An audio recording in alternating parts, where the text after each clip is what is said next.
pursuant to Governor Baker's March 12, 2020 order suspending certain provisions of the open meeting law and the governor's March 15, 2020 order imposing strict limitations on the number of people that may gather in one place, the various boards and committees representing the town of Grafton will conduct their public meetings and hearings via remote participation. No in-person attendance of members of the public will be permitted. So we promoted anyone who has shown up. We've permitted to participate in the discussion, so you guys will be able to talk and participate just like the rest of us. I guess that's it.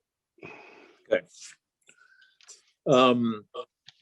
For the clerk's report, that sort of thing, the town meeting, I mean, the annual report, we can talk about that later. Yeah, I jump over everything other than the thing that Norm and Ted are here for, and then we can, we'll discuss the library and the common project later. Yeah. Thank you. Well, I'll open it up for discussion. Does anyone want to say anything? I'm going to look for the plans while people are talking. I sent them to you a couple hours ago. Or Yeah, yeah, I just got to open them. What are we starting with here? So we're starting with the application for the church handicap ramp. Okay, thanks, Bill. Ted, would you like to say something, Ted? Well, just that, again, we appreciate your efforts so far in discussing this topic and having the on-site meeting, which I thought was, very productive, a good way to see what we're facing and what we've been looking at over the last couple of years, exploring a whole range of options with engineers, architects, and contractors to try to come up with something that would meet the handicap accessibility needs and still, be something that looks halfway decent. I know it's in the front of the church. Obviously, that was the place that we determined is the best location to get people into the building, and we're looking forward to hearing what you have to say about our proposal. And I'd like to add to that we have many members of our church are quite elderly. Several are in wheelchairs and others are about to be in wheelchairs, and they're really looking forward to having this ramp installed. Sure. Yeah, no, that's understandable. Bill, could you promote me to be able to share my screen? Let's see. So I do that with participants, do I? It may be under participants or it could be under share screen. Okay, I don't think it's under participants. Let's try this.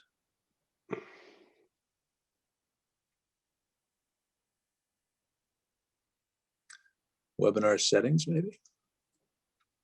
You see share screen? Maybe I just turned it on. Yeah, there's all right. I have it now. There's a icon at the bottom of the screen, Bill. That it's, at least on my computer, it's green. It says share screen. I'm good. I think you guys can see it now, right? Yes, I can.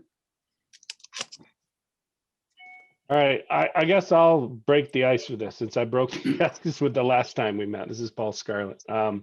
So I totally get what you guys are confronted with. You are needing to provide access. There's no getting around that. We need to find a solution that does that. And as you know, our really reason for being, raison d'etre, I think as the French would call it, is to look to preserve the historic integrity of the common. And unfortunately, as we saw with the townhouse, sometimes those come in and it's not always easy to make the two meet. It can be challenging. So I totally understand that. And I get where you're going with what you're trying to do. From my perspective, thinking of the historical integrity, there are four corners of the building. And from a perspective of having an impact to the historic integrity, I think this is the absolute worst spot to put a ramp. It is the most visible corner of the building, which is probably why it's the easiest to get at as well. but it is going to have an impact to the look of that building, even with the hedge. The hedge is only going to cover, a view from one perspective. You're still going to have a perspective along the side as you're coming up to it. If you're coming up from the back, it is just the most highly visible point of the building. But I understand you guys need to come up with a solution that is economical and feasible. And I'd like to hear a little bit, and we can get to it in a second, why you wouldn't want to have it in the opposite corner on the front. You still have it on the front of the building. I know the property line is really close there. I think you folks have a really good, relationship with the town. You already have a partnership with the town with a dumpster out back. And you've worked in good faith with the town. If this committee was looking to have you put the ramp in that corner, because from a historical integrity perspective, that has much less of an impact to the building, we would help petition for that with the town. If we have to encroach a little bit on the property line, I don't view that as a huge impediment to moving forward.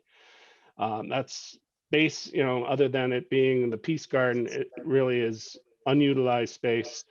The nice thing about it is because it's tucked between the two buildings, it helps to kind of mask it if you were to have it there. Plus, from the conversation we had the other day, you were looking to put a Lula in as a second step on the interior to get access to the sanctuary. And my understanding that was going to be in the pastor's office that was right off of that kind of entryway to the left-hand door. So if you were to have the ramp on that section, you would come out right by where that Lula or whatever device you installed was. It's right near the handicap ramp. It seems to me it's the easiest point of egress for somebody that's handicapped. And I know there were some issues with snow on the roof. You have those to a certain extent on the other side. But the way the roof line is there, it looked like if you guys were looking to address that concern and wanted to have a roof over it, that it could be done in a way that would be fairly aesthetically pleasing to the building. So that's just my perspective, is where I would prefer to see the ramp go. And it'd be interesting to hear you guys reasoning for why you moved away from that corner and went to the other corner. So, I'll go ahead and Okay. start. And Norm would probably want to weigh in on this too. We were and are still concerned about being along the side of the building. When you're facing the building from the common, whether it's the right side as we propose or the left side as you're discussing, along the Peace Garden side. If we are along the side of the building, then we have to worry about snow and ice coming off the roof. And if we were to try to put in some kind of a roof, we have some windows actually on both sides, and we would be concerned about the impact of having a roof and frankly what a roof would look like in terms of aesthetics. So we were looking at the left side from the standpoint of being more on the sidewalk towards the street in a similar position to what we're proposing on the right. And there we run into property lines, we run into existing sidewalk, we run into the existing handicap parking spot and the egress from that parking spot as we go towards the street. And that was a concern. We need roughly 18 to 20 feet of ramp, and you start switching it back and you're basically encroaching quite a bit on that space, and we feel would cause a constriction and perhaps some problems with the adjoining building and with the handicap parking site. So we were concerned for those reasons. So we went off to the right where we own more property. It's a small lot, but we own more property on the right. And that gave us some more room to maneuver and install the ramp. Norm? Well, we did take the measurements on the front left corner and tried to fit a ramp going towards the left onto the town's property. But at the bottom of the ramp, it ended up only about 2.5 feet away from the bottom of the stairs coming off the townhouse. So in order to fit a ramp on this left side, we would either have to go back along the side of the building or come toward the street. Would you consider a ramp that came towards the street on this corner? That wouldn't be my preference, but a question for you, Norm. How far back would you have to go along the side of the building for the ramp? You'd go downhill for about 7 feet, turn to the left, and then come back towards the street about 7 feet. So we'll So go how back 7 far out from, I'm sorry, how far out from the side of the building? Because you're talking basically 2 rows of ramp, right? Yes, 2 rows, 5 feet wide each. So you'd you're be talking 10 about 12 feet? 10, well, yeah, when you have the hand railings, yep, Yeah. maybe, yeah, 11 and a half, so, yeah. Okay. Someone else had a question? I'm sorry, I interrupted you. Now, I would think if you put it on the left side of the building, it would be much more visible from the common, because that's closer to the common. If we put it off to the right and screened it with the hedges, I really don't see why it would be unsightly. Either way, from my perspective again, either way you put it, whether you put it on the right or the left in the configuration you have, it is causing a lot more visibility. If it's tucked along the side of the building, the visibility is diminished in my mind significantly. And that little alcove there, it's kind of tucked away. It's not on the corner that's wide open and visible from every angle that you come at. So I think the big bone of contention here from what I'm viewing and what you're saying is that you really want to own this configuration where you have going to the side rather than having it go alongside the building. You want it to go perpendicular to it. Yes, we really are concerned about ice and snow coming off the roof. And why wouldn't a roof be over it, solve that problem? And there's a natural roof line there that would seem it could be blended in. We have windows on the sides of the building that would be But- impacted by a new roof. You're only 7 feet back though. So how many windows are you talking going 7 feet back? Maybe one? On the left side, I think it would be the window to the minister's office. But that's going to become a Lulu. Well, the With Lulu your is plan. actually going to be more in that front foyer area towards Yeah, right. towards the street. Right The in the lift, the corner. lift was going to, if we could, we were hoping we could fit it in more into the existing foyer area. So where, okay, all right. Okay. So you might lose one window. So this is John Morgan. I have to say that I'm in agreement with Paul's thinking here. I think the ramp as proposed, it has a pretty significant impact to the building and thus to the common. I think it's important for us to be able to have options here.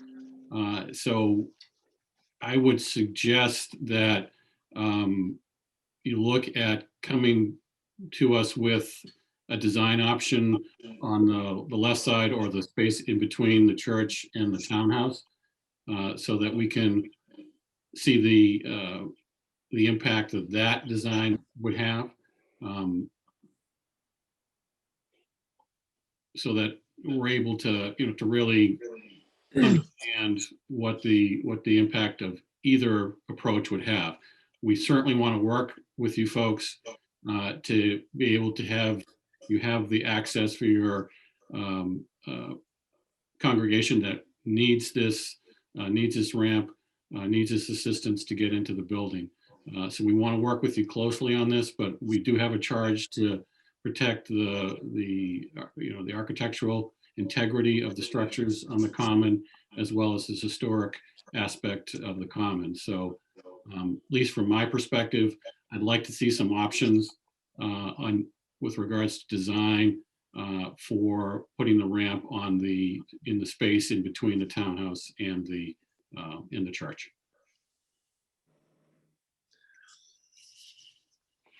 I agree with both Paul and John as well. I think that, this is Bill, by the way. Would really like to see some other options. And I'm wondering, you mentioned that you looked at that before. Did you do any preliminary drawings, Ted?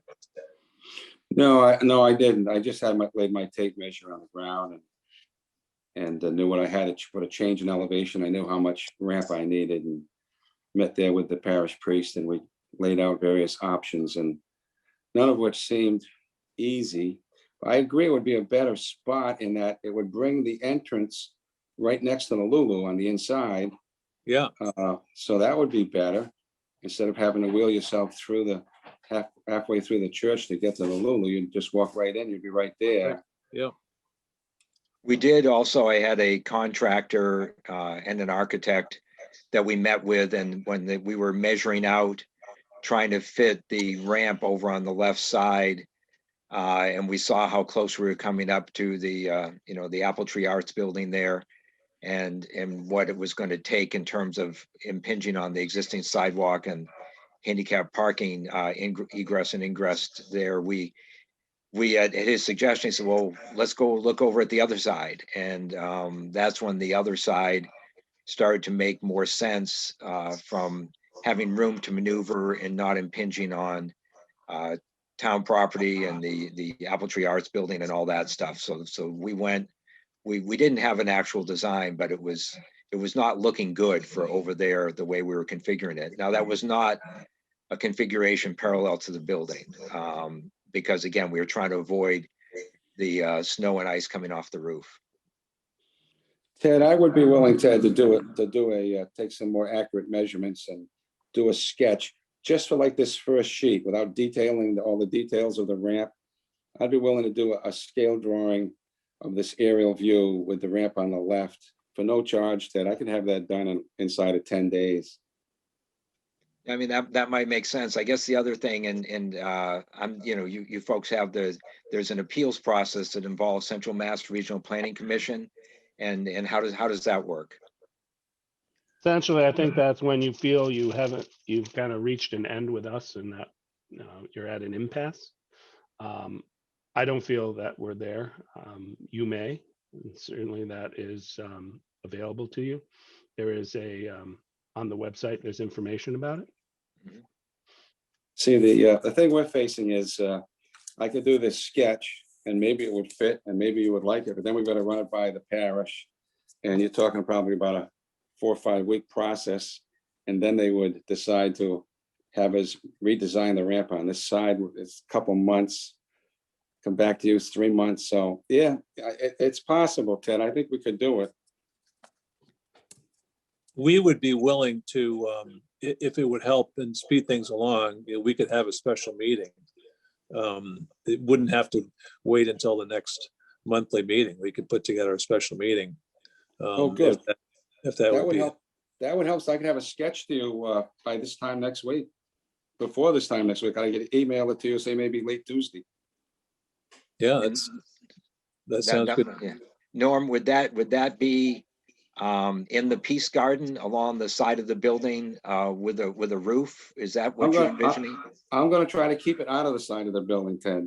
I know I only missed by about a foot when I measured it last time. And if they let us onto the town property, we only have to miss those stairs by about 3 feet on the townhouse. Okay. Plus the rise there is only about a foot of rise, whereas the other side it's well over 2.5 feet. It was 17 or 19 inches, I forget, but it was to the threshold from the concrete up. So we're going to need about an 18 or 19 foot ramp front, is my recollection. So the ramp would cost a lot less, and you have a lot less sidewalk rework too. Right. Yeah. You don't have to worry about planting bushes and so forth. So it might save $10,000 to $15,000 if we can find a way to fit it, Ted. Yeah. Okay. In construction costs, you know.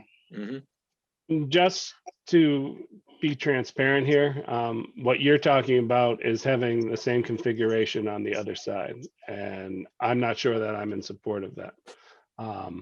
That is still putting a lot of structure to the left side of the building and I don't know. I mean, dimensionally, I'd be interested seeing if you turned it so that it was parallel to the building and had a roof to address your concerns, how far out from the side of the building would that stick versus going with the configuration that you guys have? I believe you said it's like 17 feet off the side of the building.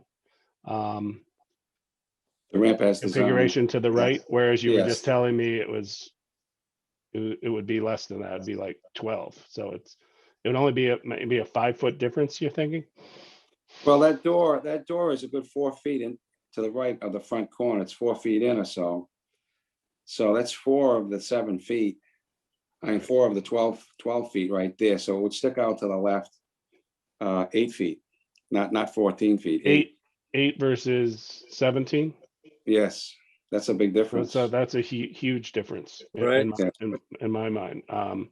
So if you're taking the time to do measurements and do that, I would encourage you to do one going parallel to the building.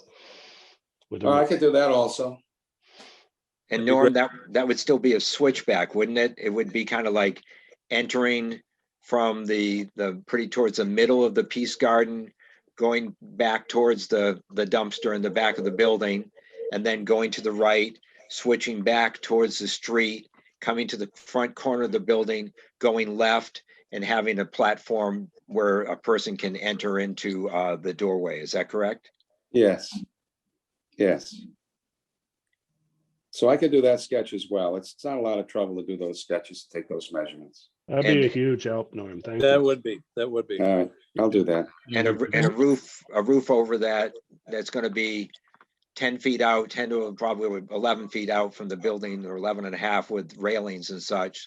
So there'd have to be a roof attached to the side of the building that would come out and cover that 11-foot span that goes from the existing wall of the building into the Peace Garden, if I'm understanding correctly. Right. To Now that address your roof- concern with stuff coming off the roof. Right. It's a Question safety for you. concern. It's a safety, yeah. Question for you regarding the roof idea. The Baptist bridge, the Baptist church has a ramp on the side of the church. And they don't have a roof covering it. And of course, you're only talking about wintertime, and you're only talking about a Sunday service typically. I'm wondering, it might be an issue once a year or once every other year. Is it possible to put something up on the roof that would keep snow and ice from coming off the roof at that spot, rather than build a roof? I don't know, we have the slate roof on the church, the historic slate roof, as I understand it. I'm not sure what reasonably could be done there, if anything. I don't know. I do know there's a liability issue that we would experience unless the town wanted to indemnify us against snow or ice falling on somebody and hurting or killing them. If the town would indemnify us, that might work. Ted, it I might have be a feeling that possible. would not happen. Ted, it might be I suspect it wouldn't either, but I was just putting that out there. But Ted, it might be possible to move the ramp a foot or so, maybe 1.5 feet away from our building, and then provide some sort of a chute to catch the snow coming off the roof and guide it down between the building and the ramp. Okay. Just a baffle or something. Baffle that could be put up, mounted on the side of the church, or to direct the snow down towards the building away from the ramp. I don't know what that would look like either. Well, I think it would look a lot better than a roof there, although the Yeah. roof would be. Well, tucked in yeah, between. yeah, Right? And definitely then look at options. I'm not an architect. I'm not familiar with what the fire code would be, but that roof would be very close to the townhouse. And now you've got structures connected by less than 3 or 4 feet. So fire from one building could spread to the other. If one building goes, they're probably both going to go anyway. But Yeah. And that's happened before. let's They both burned down in 1862. let's not let that happen They again. do have snow guard, what they call snow guards for the roof. So they look like little Steel iron railing. fences that sit up on the. Yeah. Yeah. And But you only not have to very put another- noticeable at all. And it'd only be the first 12 feet or so of roof. Right. Yeah. I think that's your best option. It'd be probably cheaper than a roof, maybe. I would Yes, think so, sure. It would Yes. certainly be more favorable in our perspective because it would Yes, mean less of an impact from the ramp. yes, yes. attractive. Yeah, plus it'll be closer to the handicap spaces. Yes. Yeah. And it brings you to the right side of the building where you're going to have access to the sanctuary. I mean, it just seems like the natural place for it. So Ted, are you feeling like you just took a 20-year step backwards? Well, I haven't been working on it for 20 years, so I can't, you know, you can 20 divide that by, months, 20 months. 10. Yeah, I mean, we've looked at lots of options, and we've looked at this one, but you know, we'll look at it again. It seems like the best way forward is with Norm's offer, because you know, we hired his firm to do the design that we proposed. And then of course we've raised money to build the ramp. We didn't budget for a lot more design work, but if we have to go revisit this, you know, so be it.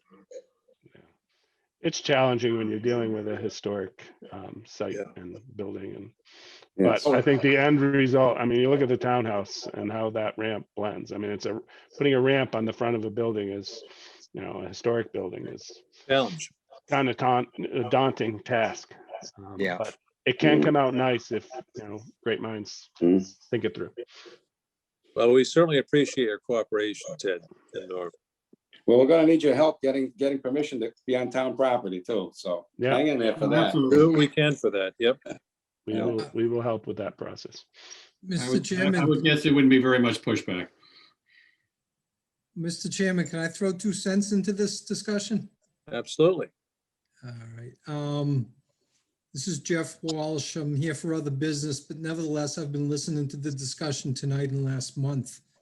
I don't know if this is a good idea, but I'll throw it out there.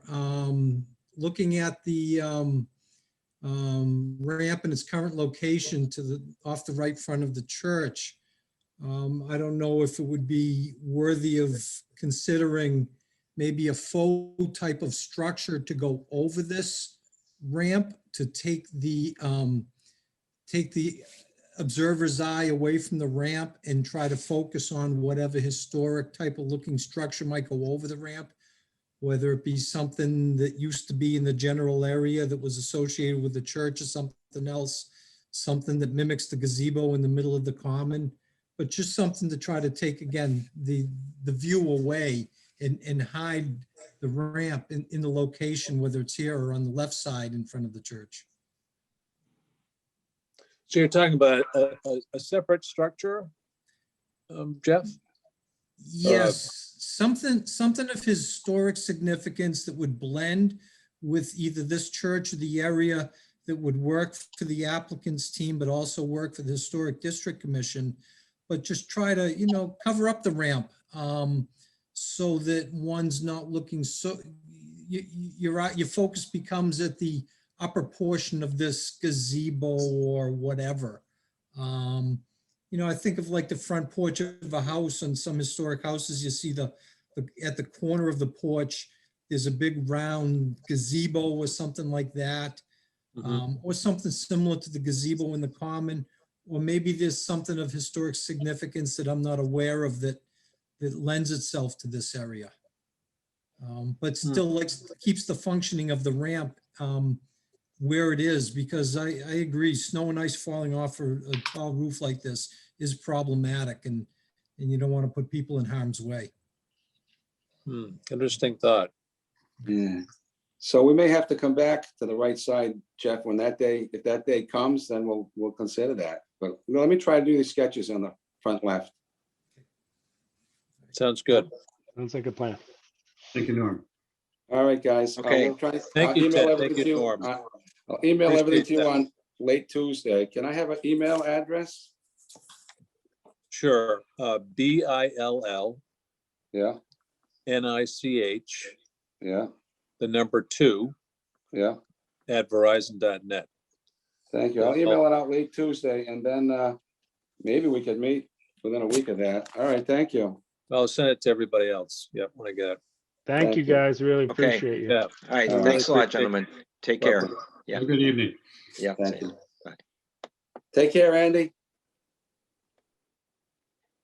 Okay, so let's move on since Andy's with us. Well, Jeff's with Well, us. how too. about Jeff's with us and he's being paid, so. Yeah. Okay. Sorry, Andy. Jeff. That's all right. Yeah, I gotta do something to earn a living. So Andy and I met today and kind of walked through the documents you sent out, Great. Jeff, and Bill actually persevered and went through the whole thing too. He knows why it's taken us so long to get it all together with the amount of detail that's in there. So I don't know, Andy, you want to kind of formulate the questions from our conversation? Well, actually, I mean, I don't want to go through all the questions now. I mean, I can send Jeff sort of my list of stuff and we can maybe talk and it might just be a faster way to do that. I don't know if I want. Yeah, I think you're right. Because frankly, it seemed pretty good the way it was, Jeff. There was a few items like we want to really point out up front that we want to use the 521 CMR, the updated version that hasn't been approved for the accessibility piece. And we just want to make that as clear as we can. I know you've attached the actual document, but right up front, just to make that stand out, because that's pretty huge. Yeah. And then Andy, you had a question about the advice about having us vote on various things that are kind of like we talked about. We wanted to have Mott Ironworks, we wanted to have Hammerworks for the lights, Right. I think, and the arborist and all that stuff. right. I guess my point was that if there's a couple of things that are proprietary, we have to find a way to make that happen.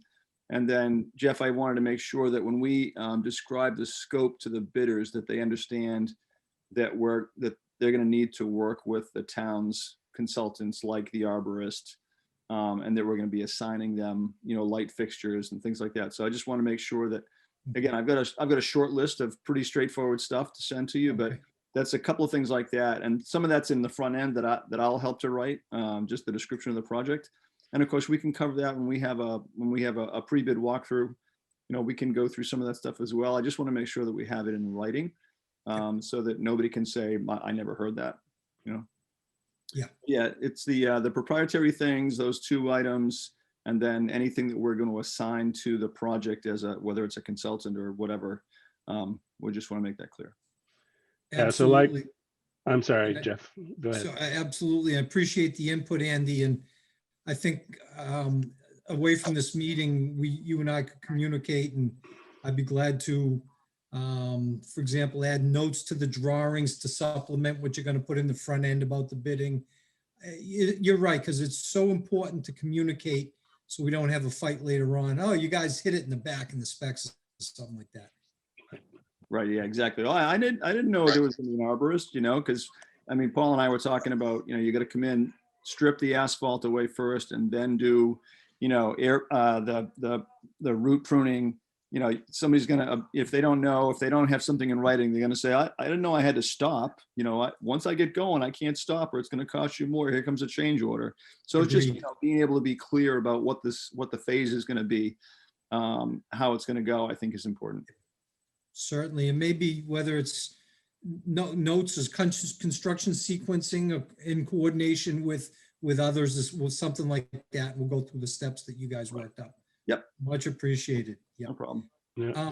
One thing I was a little concerned about with Mott Ironworks is that, the more I read into the guidance by the state, it's obviously for best bidding and best cost for any public projects.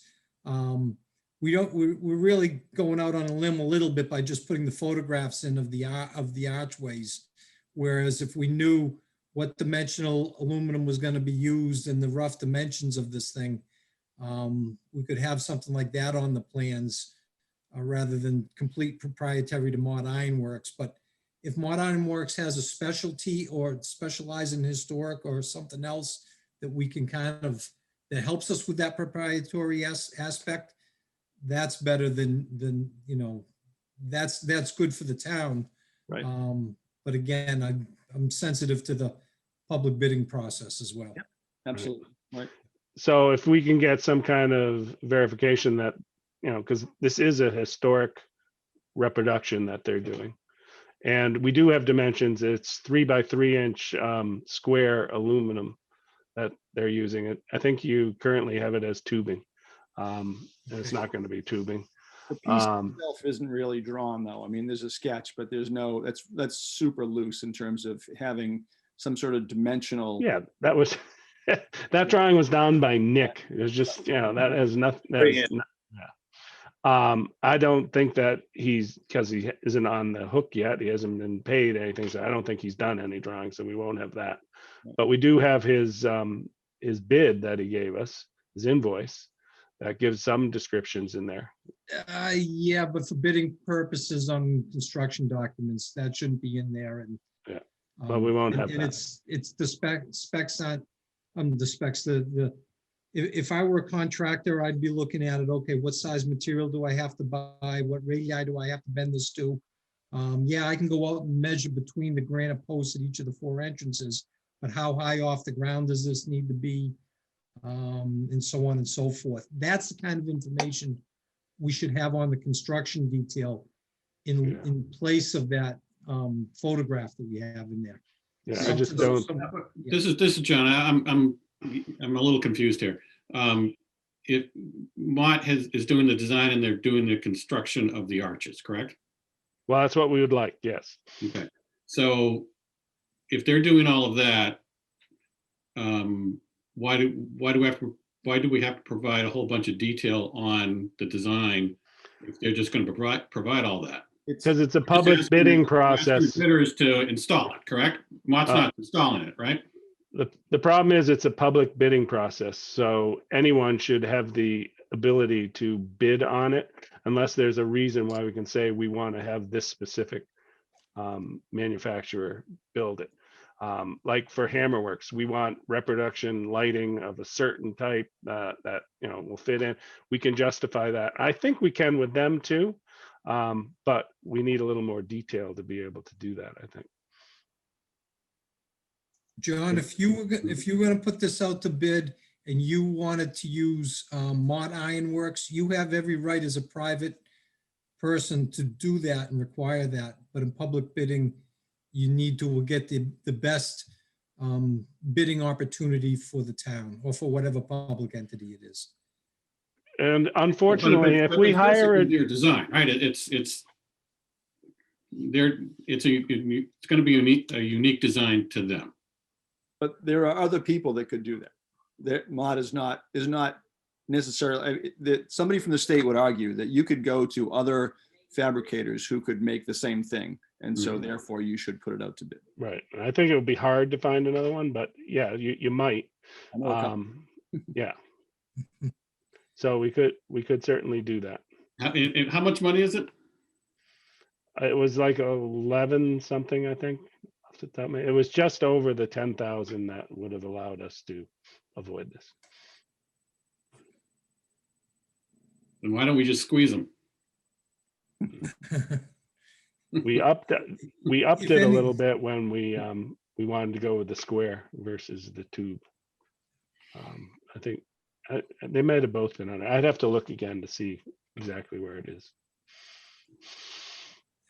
One other thing I want to point out about just generally speaking with the archways, not necessarily Mott Ironworks.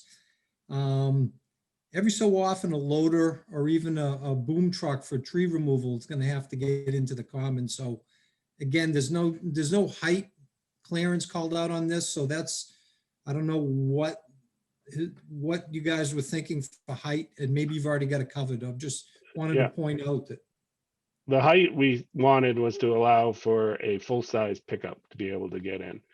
Sure, there'll be instances where other equipment will need to get on, and we'll have to take out some of the fencing to allow that in those unusual circumstances. Other than that, my preference would be that people don't drive on there. I don't think it's necessary really, but I know for farmers market and stuff, people do go on there and unload. Gotcha. But you wouldn't want anything too heavy on the walkways either. you know, a front end loader or anything like that. I wouldn't think we'd want that on the walkways in there. But Jeff's, I think raises an important concern.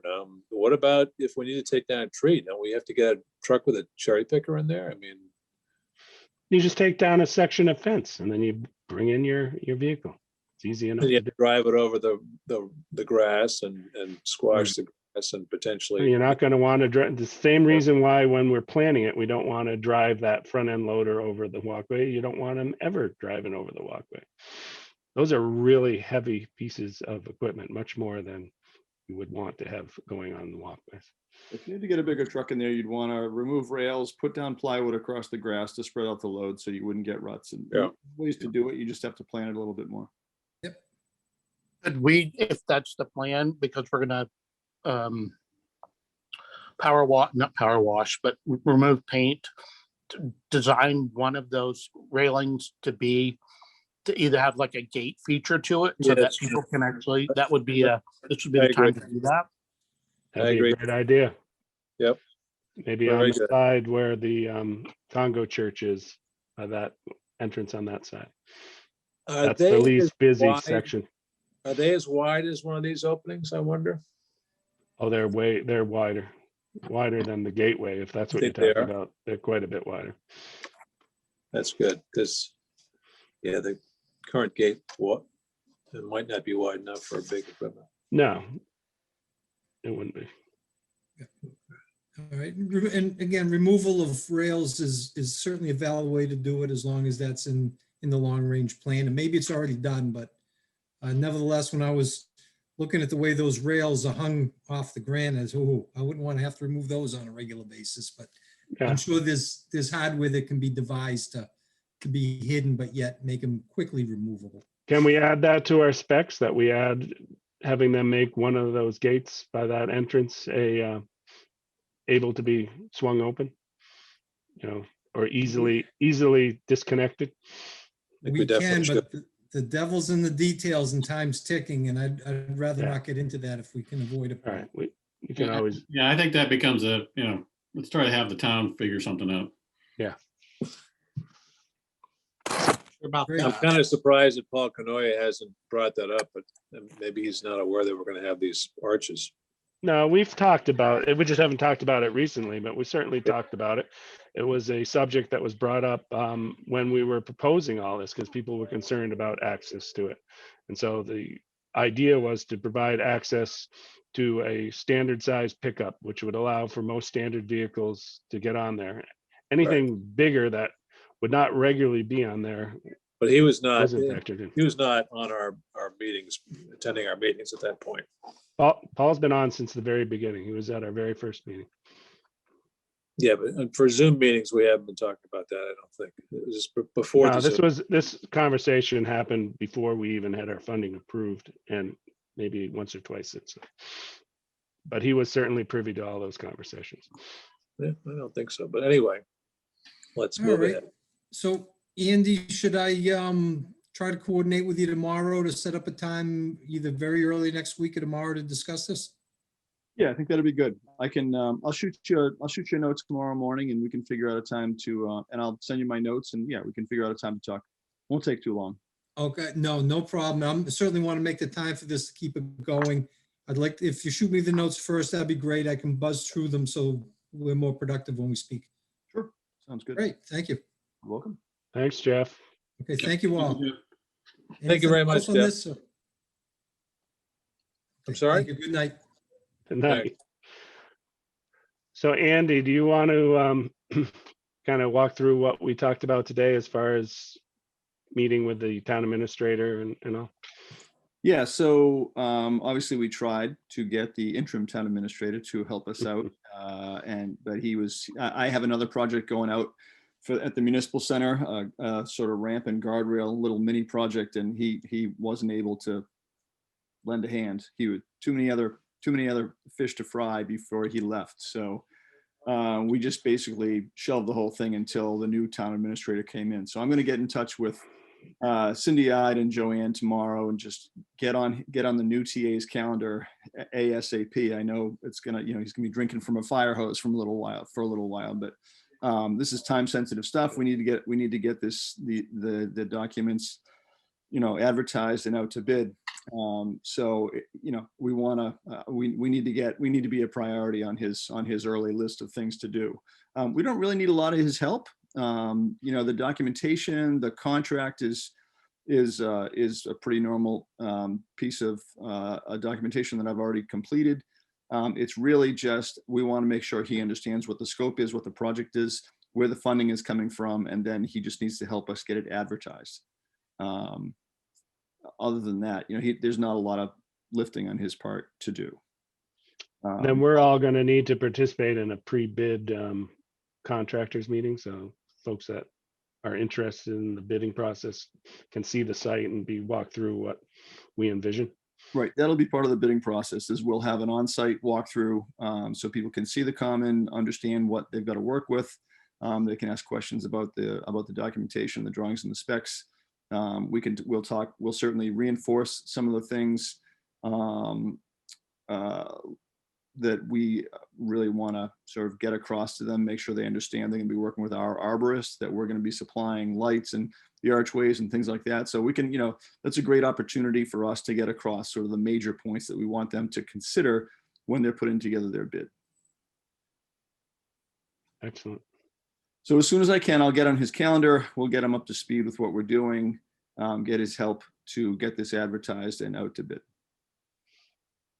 And then we were talking about timeline. You guys can share your thoughts about how long we thought the project would take.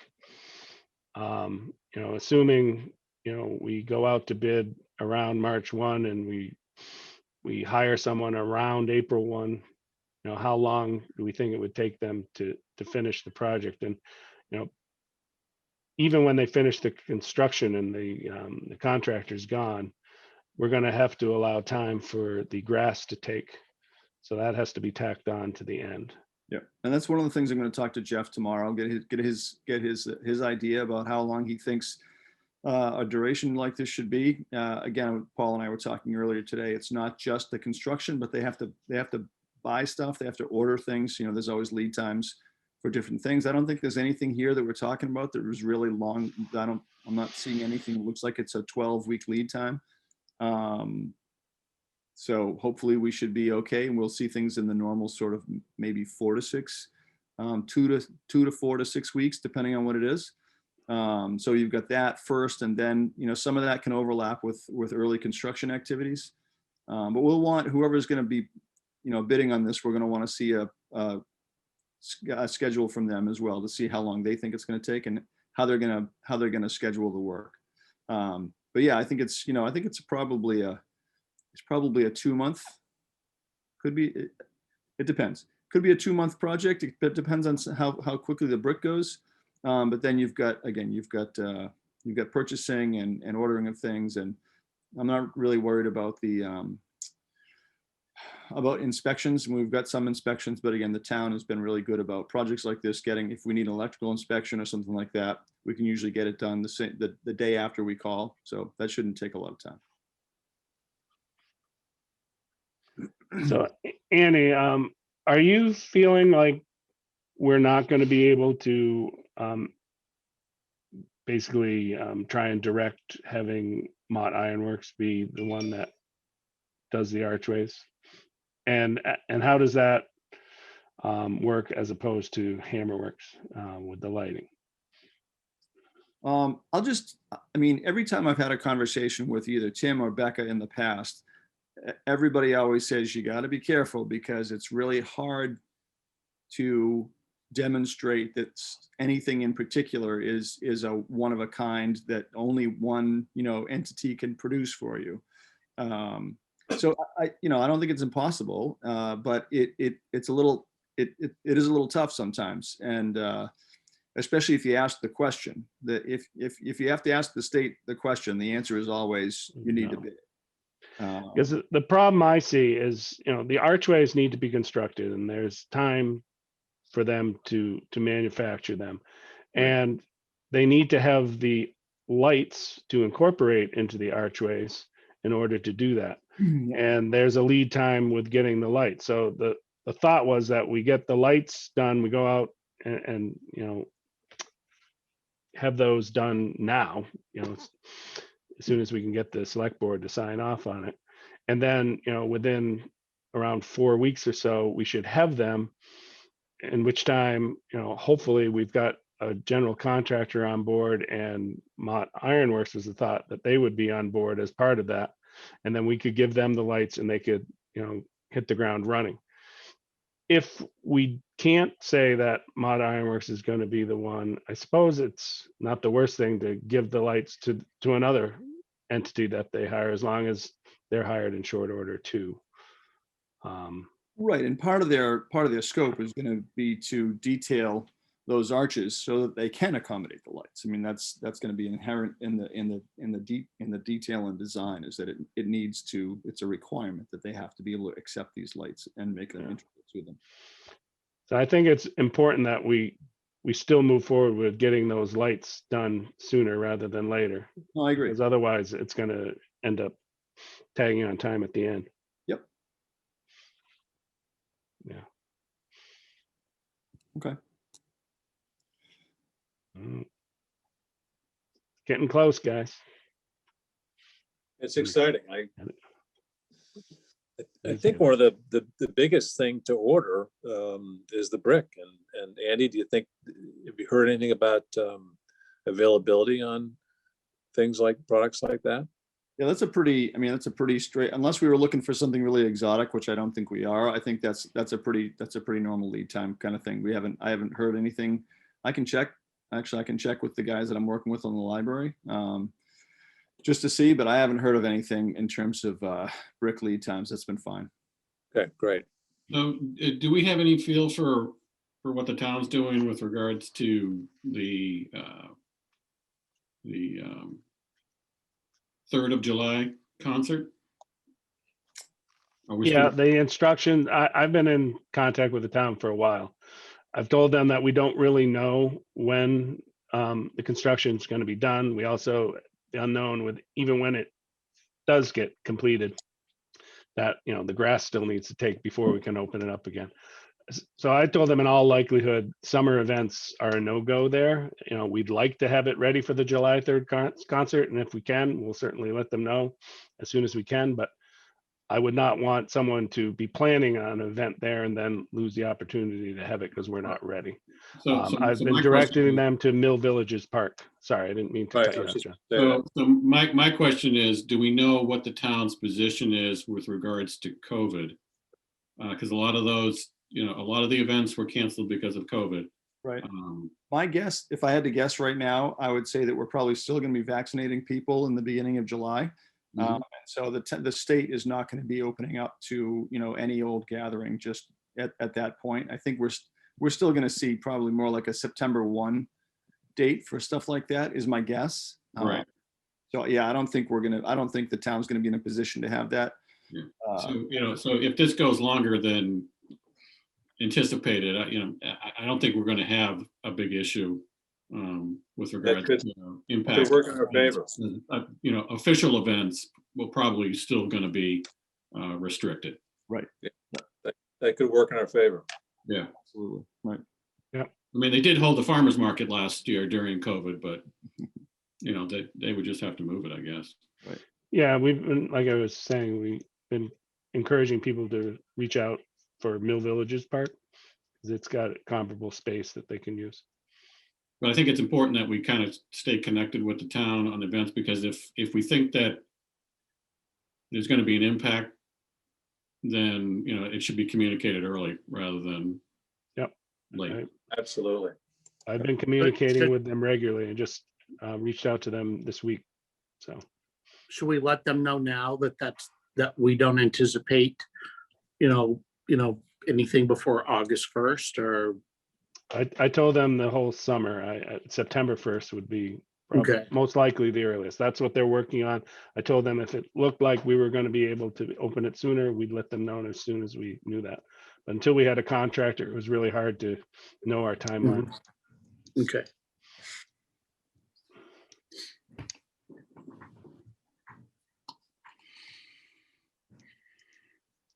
All right.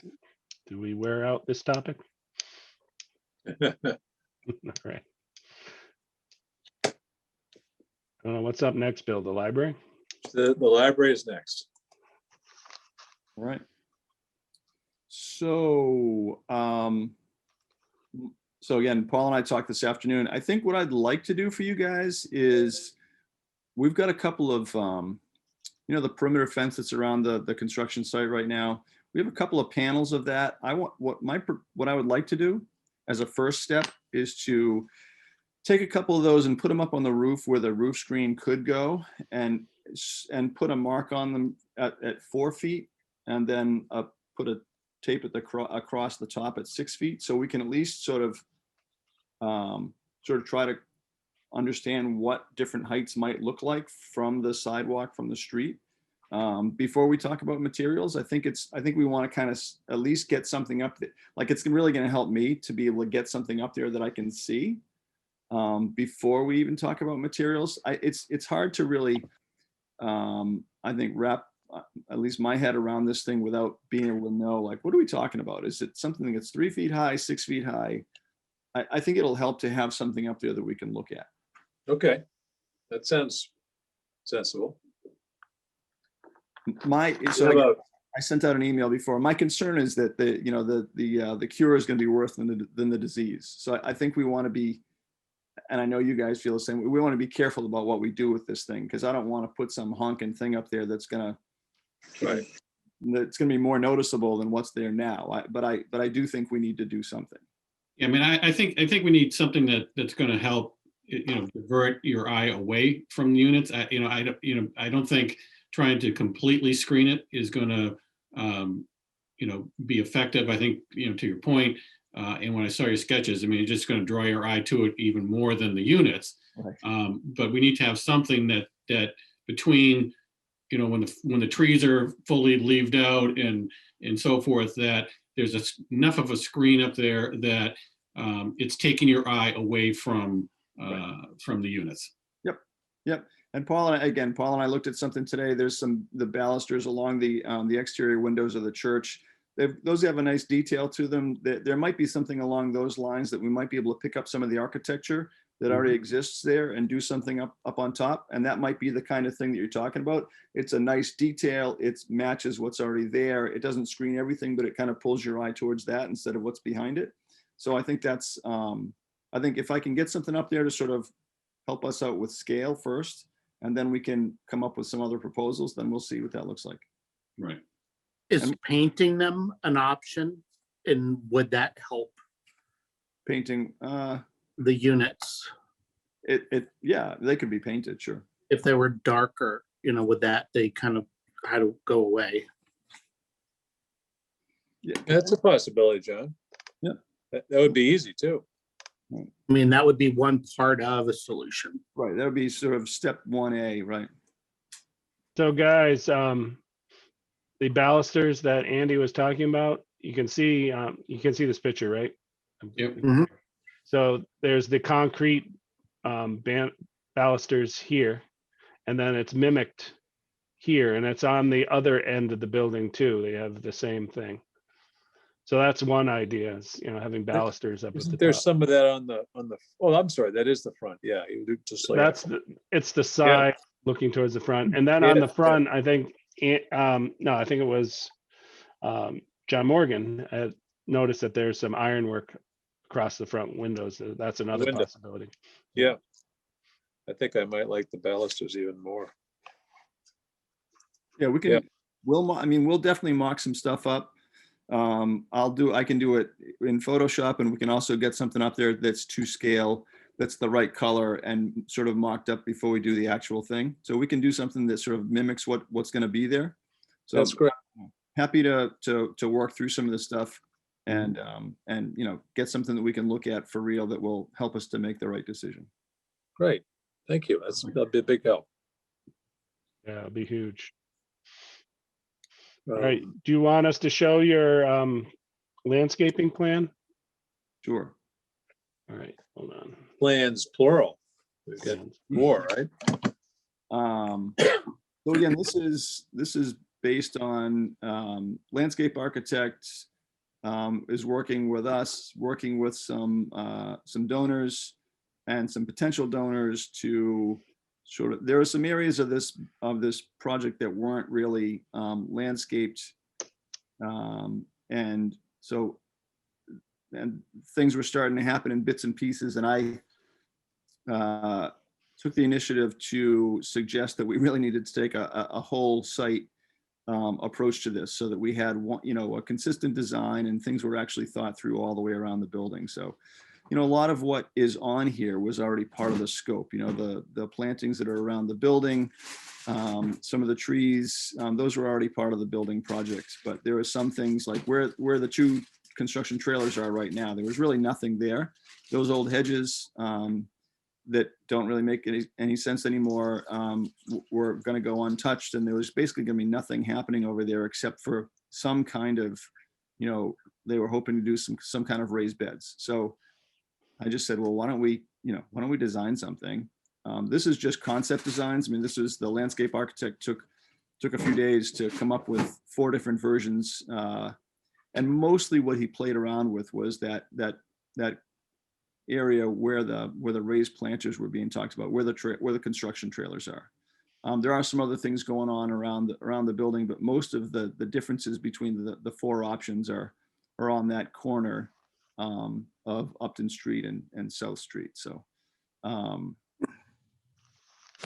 my personal preference is actually number 2 for a couple of reasons. Yeah, that one. So for a couple of reasons, I like having trees right next to the sidewalk along Upton Street. I like the single line of stone wall. I like having sort of the integrated planters and steps walking down the slope from the front of the building to the side. I think the other planters that are out there could be reconfigured, and so we maybe have a little bit more lawn. That photo that John showed just a minute ago of the side of the building is sort of an interesting spot where we're talking about having a little patio with like maybe chess tables or just outdoor tables and some chairs. And so that, that's sort of a feature that's in all these different options right now. The other piece of this is let's see, a lot of the rest of this stuff is sort of the same. We do have the site sign, the thing that says Grafton Library. I think I'd sent you an image of what was proposed, what's actually part of the construction documents. That's actually, on this drawing, it shows it parallel to Upton Street. It's actually going to be perpendicular and two-sided, is the plan right now. Where does that go, Andy? I don't see where that goes. Yeah. So the main entrance to the far left of this site plan, Up by the railroad tracks. looks like a little barbell there. Oh, yeah. That's actually Okay. shown incorrectly. It should be rotated 90 degrees. So Okay. it'll be sideways. You'll see it when you're going up and down the street. You'll read it from both directions, correct? Yeah. Yeah. What is And what- Goshen stone? If I'm reading that right. Yeah, you are. You know what? I don't know. I mean, we do have some large stones that we excavated from the site. We've got a couple of them that are really big, these big flat local stones. I'm not sure what a Goshen stone is, but if that's what he's referring to, it's just a local, the local kind of stones that we make our stone walls out of. I saw a reference to using a stone base for a stop sign or some kind of sign. Not for a stop sign, for the site, for the site sign, for that Grafton Library sign. So Okay. instead of just having it sit on a concrete slab, there was one thought of we've got one stone that's I think it's 7 feet long and 2 feet high and 5 inches thick. It's a beautiful little rectangle. And using that sort of as the base for the sign to sit on. It would be the same sign, but it would just have a sort of a more rustic base instead of just sitting on a piece of concrete. Wow, nice. So Andy, this is John. I just a couple of questions in the comment. Comment first. I'm in agreement with you. I like concept 2 the best of all of them. The questions that I have on the drawing, you have the outline of the building, and then in the back and toward the top is a greened in section. What is that? So there's a low flat roof. Yeah, It's a single story right there. So there's a low flat roof right there. And instead of having just a white rubber roof to look at, because there are a couple of rooms that look right out onto that roof. The proposal is a lightweight modular green roof. These things come in like a 3 foot by 3 foot square that snaps together. It's a grid that snaps together, that it's made to be put onto existing roofs. It's lightweight. The trays are about 4 inches thick. And there's some hardy sort of plants that you plant in those things. My experience, the first year, about 15% of them die and have to be replaced. But after that, they seem to hang in there pretty well. And it's much more pleasant than looking at a roof, and they attract butterflies and bees and things like that. So it's kind of a nice, it's a nice thing. You won't see it unless you're in the library. gotcha. Okay. And the other question I had is when the amount of the planters is way beyond what was there before. Right. So I would prefer to see, you're looking at the planters, if you were, that first section where the stairs are built in. Yep. I think that would be good, but those additional planters, I think just personally just having lawn there would be preferable. Yeah, and actually, if Paul, do you have control of this? Can you flip to Yep. the next one? 3. Yeah. Actually, maybe go to. Yeah, so that's, I guess not. Go to number 2. Go back to 2, I guess. Sorry. So the little patio for chess. One of the options they said was sort of taking some of those planters out of the middle of that potentially nice lawn area and using them as instead of shrubs around that patio. So to make them part of that whole patio, just little screens, so that you'd have more lawn, and maybe still be able to have some of the square footage that they're hoping for their heirloom seed program. But they'd be more integral with the rest of the landscape. It also takes them a little bit further away from the road, and it makes it feel like it's just part of the building. So you're talking around that patio area where Yep. it says, yeah, okay. Exactly right. So I agree, John. I think a lot of people liked one of the versions that has more lawn. And I think if we did something else with those planters, or had fewer of them, I think it would be preferable. On concept 3, are there no planters at all? No, the planters sort of are around. It's a This double piece stone wall with planters in the middle. Yeah, in the middle. right. And this, We're gonna have to tell the DPW, have Paul's people not use their snow blower along there, because they're gonna be throwing snow loaded with rock salt right up on the planters, those bushes. It's gonna kill all that stuff. Right. yeah. Yep. Which is again why, in this option, we can, again, this is all concept kind of stuff, but this sort of pushes some of that stuff away from the road a little bit more. It gives you a little bit more of a buffer between the sidewalk and what's happening in there. There's a stone wall there that shields some of the stuff. So I think this one, at least for me, it had more potential in terms of maybe heading in the right direction, but obviously all this stuff needs more detail and more information. And you're kind Andy. of working against time here, right, Andy? Yeah, I mean, that's still TBD, and I'm a little skeptical that we can get everything in the spring season. I think there's some of the stuff is going to have to go in the fall season. We can't be doing this stuff in July and August anyway. So we're going to be able to get as much done as we can. Obviously, the stuff that needs to happen for a substantial completion, we'll get that done in the spring. But then some of this other donor funded stuff is going to probably may end up having happen in the fall. Andy, I had a question about the walks. One, just the fact that they're using bricks again.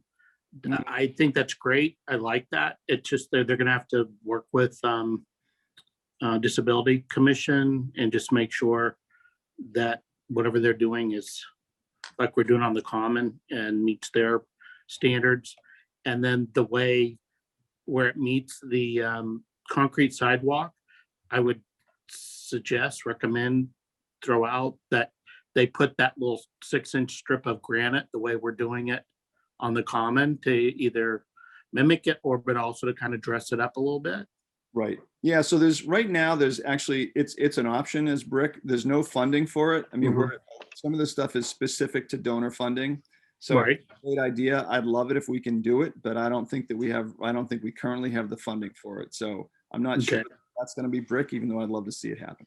What But about even in if the it's back? not brick, could you incorporate brick into it, like along the edges or something?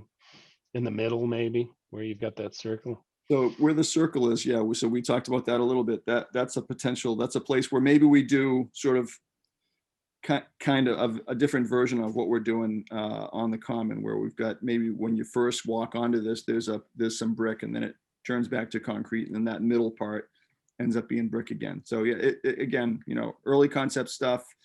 If we don't have somebody who wants to fund the brick and entirely across the whole thing, then maybe we find a different way to do that.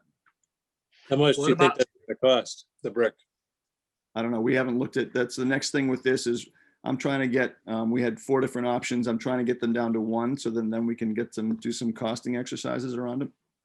Okay.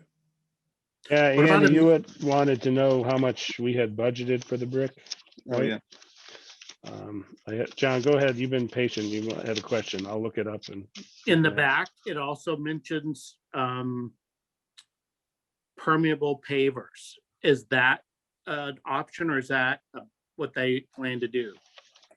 I think it's just an option, I believe. I know that we had talked at one point about doing sidewalks as permeable pavers, but I'm not sure.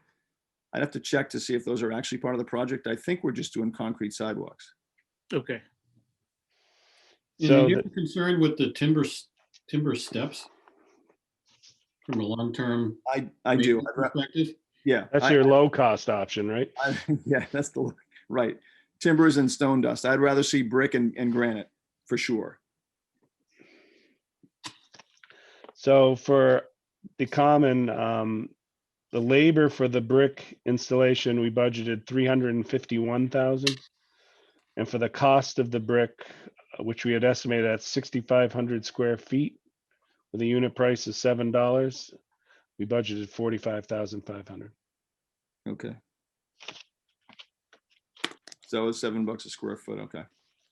Because I can quantify this. I don't know what we have here for square footage, but I can do that. And if you are lucky enough to be able to get brick, you wouldn't have to go by the latest ADA standards, which we are going to abide by because we said we would. But that means having running bond, laying the bricks in the running bond pattern, which is seldom done. And historically, I mean, if you go to, Newport or wherever, you could just do it the way most people do, like in the way it is in the back of the townhouse, and have them, perpendicular to the way you walk, which I think is a lot more attractive. Yeah. Another thing about if you use brick, this is no longer handicapped entrance. So you're not going to have, wheelchairs or anybody that they're going to go to the main entrance. This is now a secondary entrance. So Good point. That's a good Good point. That is a good That point. might And make it- the running bond pattern isn't the only one that's acceptable. Herringbone is too. Right. That's true. Okay. All right. So yeah, I mean, I can take this back. I mean, I think a lot of people sort of felt that this was the most likely candidate of the 4. Some of those other ones were sort of, playing around a little bit, but this one I think makes the most sense to me from a practical sort of standpoint. And yeah, I think there's already been some comments within the team about those planters, John Morgan, about not having those sort of sitting in the middle of the grass like that. So I think we'll have the landscape architect take that into consideration and come up with something else that reduces the number or makes them sort of part of something else, or, I don't, yeah, I agree. We don't want to just have them, they seem really awkward just sitting out there in the middle of the grass. I love the little patio in the back corner there. That's going to be great for story time and little Yeah. plays and all sorts of things out Yeah, there. it's gonna be a nice feature. And we are It's gonna be really nice.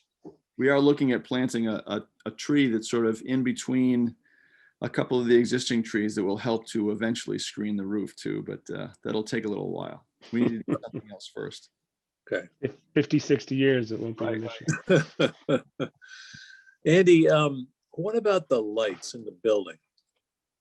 Have we, Yeah, I was gonna get some photographs of what they had proposed. Because that fixture cut is makes it look pretty awful. I mean, I know it's a pretty modern looking light. So let me do that. Let me get a better image of what they're proposing. I didn't get a clear answer from the electrician whether or not they had purchased those lights already. But let me find out. There's only 5 of them, so if they haven't bought them yet, then we still have the ability to do something else. And maybe even if they've bought them, we can get them to return them if we really want to do something else. So these are lights on the exterior of the building in various locations? Yeah. I think there's one on the side that faces Upton Street. There's one on the side that faces the parking lot, and then the other 3 are on the back side of the building. There's nothing on the existing building. okay. All right, that'd be good. Thank you. Yeah, no, I mean, those are quite modern. So I understand the concern. Well, what it does, I mean, it opens up a precedent too, where, Right. if somebody else wants to put up some modern fixtures and we say no, they could say, well, the library did it. Right. Yeah. Right. Well, I guess it depends on what they're trying to do, right? A new fixture on a new building is one thing, but a new fixture on an old building is something else. But I get it. It opens the door. So. Yeah. Okay. Good. Well, thank you, Andy. Yep, thank you. Yeah, and I'll, again, as this progresses a little bit, every little step we take, I'll make sure that this group is seeing what's going on. And like I said, with the rooftop stuff, I'm going to work on a few things there, and we'll keep that moving too. I'd like to be able to get that squared away in the next couple of months, so that when the weather's finally good and we can maybe install something up on the roof for good, that we've come up with a good solution that everybody's okay with. Andy, I've been dying to ask you this. I've been looking at your figurines on your mantle. Is the one on your right actually a chicken? They're all ducks. But it's got its head way up. Is it making do they do that? It looks like, what is that? Oh, okay. Its head is turned sideways. I couldn't see it. It looked like it was pointed straight up. It looked like a rubber chicken. You're not the first person to ask about the ducks on the mantle. Do you have any ducks, Andy? Not anymore. No, we had them for a while when we had everything else out here on the farm. We had them Did you? swimming around in the old stone trough. Yep. Uh-huh.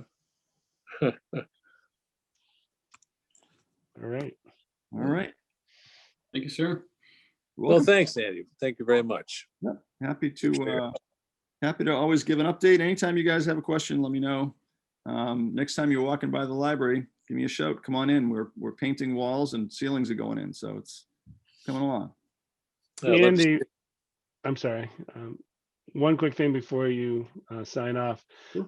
Jeff had suggested we take a vote so that we have a document on anything that is unusual, like Hammerworks, wanting to have Hammerworks.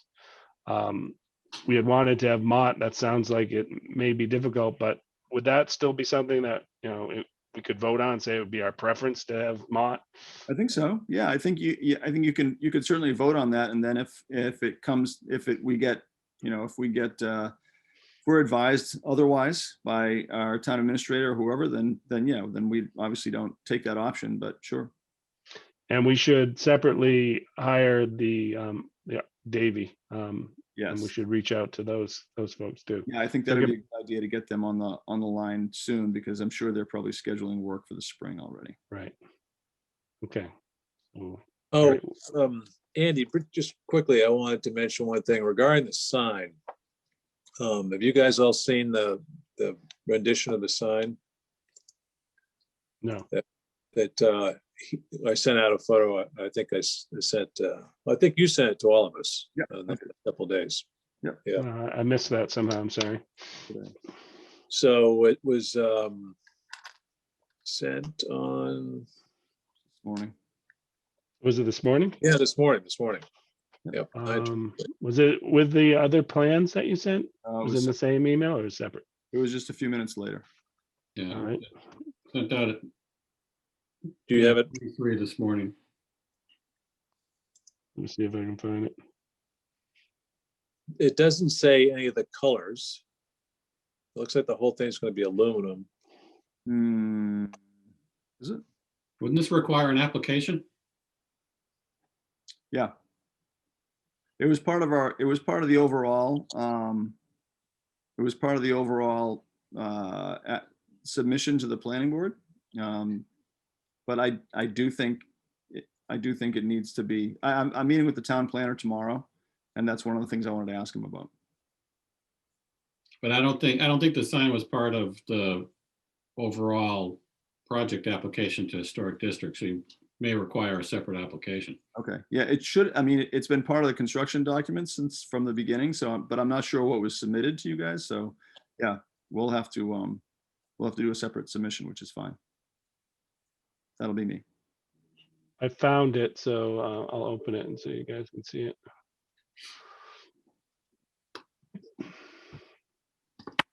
Yeah, I don't know if colors were selected. I don't think so, because I think we generally would do that during the shop drawing process when we get artwork.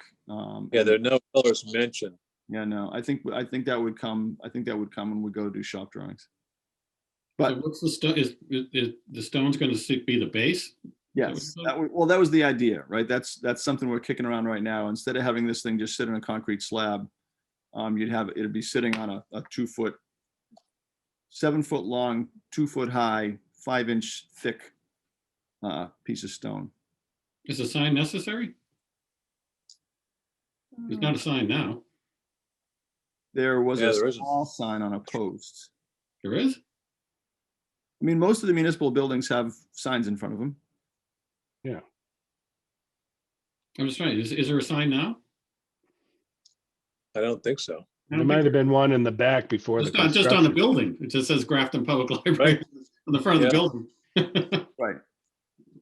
Oftentimes for libraries, especially old libraries, you see like nice piece of granite with a etched, such and such Dover Public Library or whatever. Right. Which I realize would be a lot more expensive. It would look a little bit nicer, I think. Lasts longer. Last forever, yeah. Well, yeah, I mean, we'll have to submit something. If you guys have an early opinion, we can certainly take that and run with it and come back with something else. But this is what has been, this is what was part of the construction documents. But yeah, if we need to consider something else, this is not something that's a done deal. That's for sure. That's good. How the rest of you feel? I'm not wild about it, but I suppose the colors would make a difference. I assume it would be green with gold lettering would be my That's kind of, guess. I was thinking it was probably, Yeah. Right. That would be my choice. I So think it would look fine. It's I an don't have an issue. aluminum sign, or is it a wood sign? I think it's got wood. I think it's mostly wood. Yeah, it's aluminum letters, curve of sign, aluminum letters refinished, aluminum post caps. Pressure treated boards, epoxy glued together. Posts, aluminum post caps. Painted wood cap.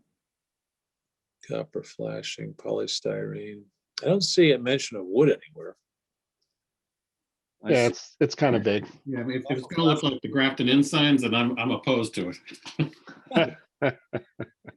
We have history with aluminum signs. Yeah. Well, we can talk about it later. We've covered a lot tonight. This is not a critical path item. No, Right, it's not, but I want to make sure that before, since it's part of the construction documents, before somebody goes and purchases this, before I know about it, I want to make sure that I put it on hold so they don't go and do that. So which is totally, I mean, this isn't going to happen for months, so I'm not worried about it. okay, good. Well, we'll talk about it again. Okay, great. Right. All right, Thank you. it is my pleasure. I will take my leave. We appreciate your help. Thanks. Thanks, Andy. Have a good night. Thanks, Andy. Take care. Thanks. Good night. Good night. Okay, so Paul, do you want to give us the clerk's report next? All right, so I don't have minutes ready for you guys. It's been a crazy month for me. I am on vacation this week. So I plan by the end of the weekend to be able to draft them. So we'll have them wrapped up soon. I also need to finish the annual report, which is slightly overdue, but we're always late bringing it in. And she always puts the date way ahead of when she really needs it. So we're not really late, but that needs to be drafted as well. What I was kind of hoping is that we could take a vote to approve them subject to your guys' review and input on them or something to that effect. Unless you felt it was appropriate to do a remote vote on them. I'm going to follow the same format that we always do. They have a template as far as like the font and everything you use, and it has a kind of a preamble just talking about what we are, and then we talk about the things that we accomplished during the scope of the year. We actually didn't have that many things. Obviously, our main focus has been on the common, which will take up the brunt of the report. But to the extent that we had any other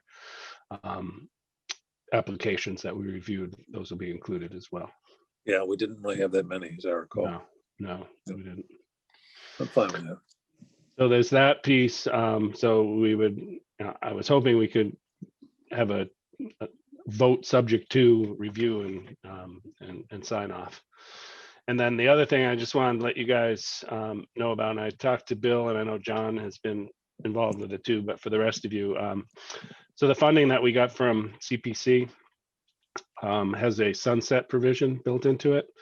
And what that provision does is basically if you haven't expended the funds by the end of 2 years, the funds would either go back to CPC or you could apply for an extension on your sunset for another year or two. But that would require, the way that language was incorporated into the warrant article, another town meeting vote, which would mean we'd have to bring this back to town meeting and get them to approve it. And usually those are kind of just rote things and they get approved. But when you have a highly visible, somewhat controversial project like the townhouse was and like this was, you run the risk that people won't vote for it. We ran into this actually with the townhouse because we're in a situation now where with this project, we are going to have a contractor on board. We'll have a contract signed within our 2-year window, but the work won't be done until potentially after it. I mean, most of it may be done before then, but some of it could be after June 30th. And was a question among some CPC folks of whether or not signing the contract meant that we encumbered all the funds that were set aside for the project, or if it only encumbered the funds that were specifically outlined in the contract. And that would be problematic because, obviously we have contingency funds and those funds are there for a reason. If you run into something that was unexpected, you need funds to cover it. And it would be problematic for the town if those funds were taken away, because if we signed a contract, they're still on the hook for it. And now there's no funding. So they essentially have an unfunded mandate. So in the past, the previous 2 town accountants have supported that as soon as you've signed the contract, you've encumbered, excuse me, the funding, all of it. We've sought that clarity with our new financial planner. We don't have a town accountant anymore. It's a financial planner now. She's agreed with it in theory. She had mentioned that advice she had been given is that town council should weigh in on it. I've pointed out to her that we actually reached out to town council before reaching out to her. Her advice was that, yes, she could see that it was logical for the reasons I just outlined, that you would consider all the funding encumbered. But she said it's really incumbent upon the town accountant or financial planner who is responsible for certifying those funds to make that call.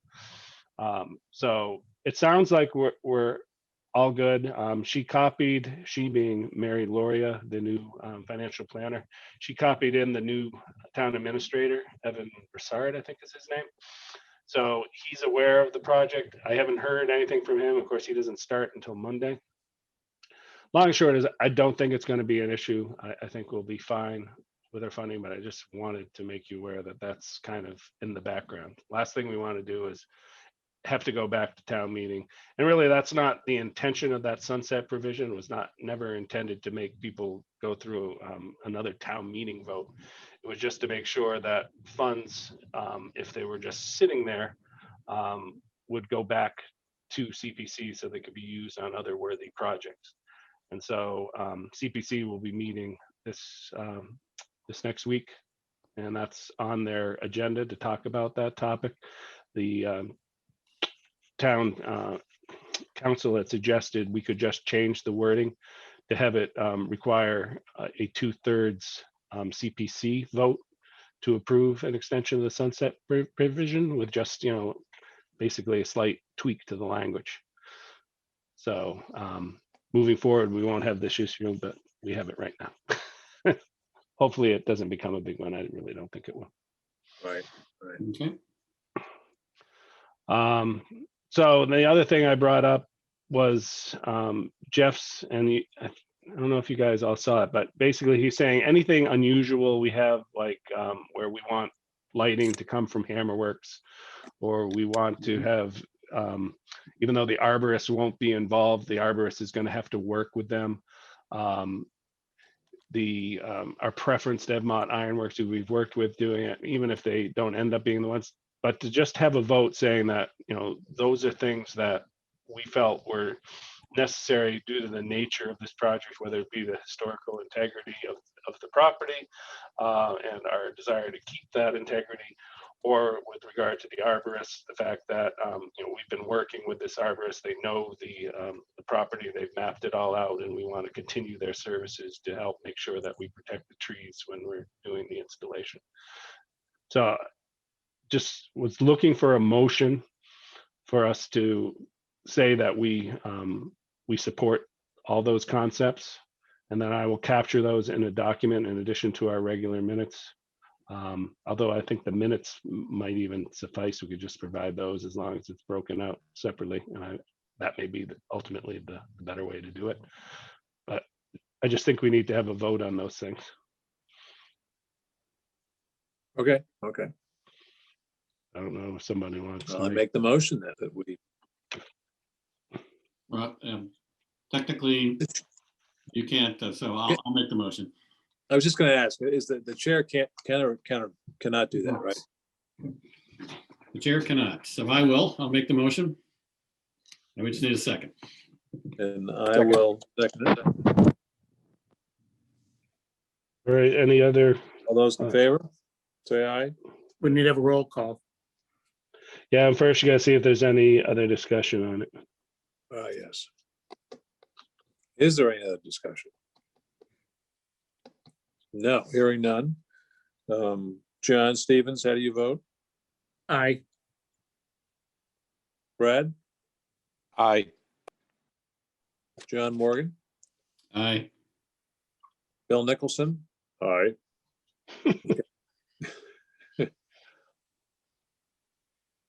Paul, aye.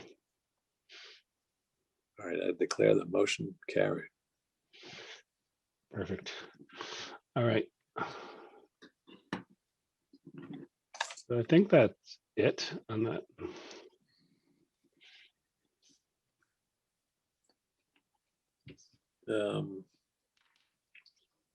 Yeah, I don't think there's anything else. I thought it went with the church, went pretty well. Yes, agree. See what they come back with. Norman was, yeah, they were, yeah, It was very nice of Norman to do that work. yeah. Great. Didn't really expect that, frankly. So I was Is happy it- about it. He's a great guy. He's very generous. Mhm. He's very supportive of Apple Tree too. Nice. Okay, well, I guess we can wrap it up. Someone like to make a motion to adjourn? I can do that. Motion to adjourn.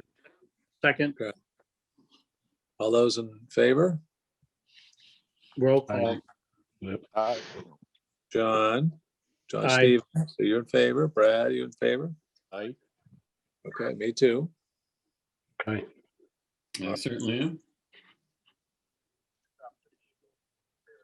All right. Well, thank you, guys. We're getting close. It's very exciting. It is. Can't wait for that to go out, that RFP. So it sounds like we're going to have a couple of special things that we'll have to attend. One being the special meeting for the folks at the Unitarian Church, but then also this pre-bid walkthrough. Yeah, okay. So we don't all have to be there, but it might be nice. Yeah, No problem. Just give us some heads up on when it's going to be. All Right. right, guys. All right. Thank right. you very much, everybody.